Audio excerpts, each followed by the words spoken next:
Good day, you beautiful people. So we have an update to Tim Houston being banned from Indigenous land and being deemed undesirable. He does not get it. He doesn't understand why he was banned. What do you think is going to happen when you continuously ignore our Indigenous people and not include them in conversations related to their land and use police to continuously raid their businesses? Now, I didn't cover this in my prior video, but the treaty that they're currently debating on that could allow them to sell cannabis on their land is the Treaty of 1752 Peace and Friendship Treaty. Ironically named, I know. Specifically number 4 in this treaty. Now you can pause to read, but basically this part of the treaty allows them to not be hindered from selling things on their land that they fish, hunt, or gather through agriculture. Just saying this part of the treaty should be kept up to date with the times, which should include cannabis. Though it doesn't technically say it as of right now. Being the fact that they grow everything on their land, they believe it should be covered. Now the RCMP has stated that they are not increasing their forces in regards to illegal cannabis sales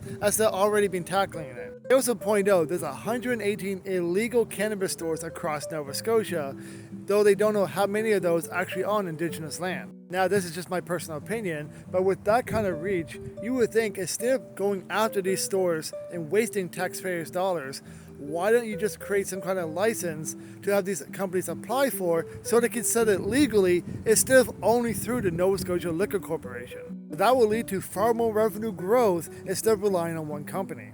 But again, that's just my opinion. So with our premier clueless, I have to pass the question on to you guys yet again. What are your thoughts about this? Do you think it was right for Tim Houston to be banned from Indigenous land for repeatedly breaking their trust and being called undesirable?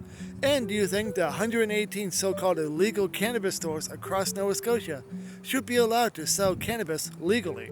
Tell me your thoughts in the comments down below.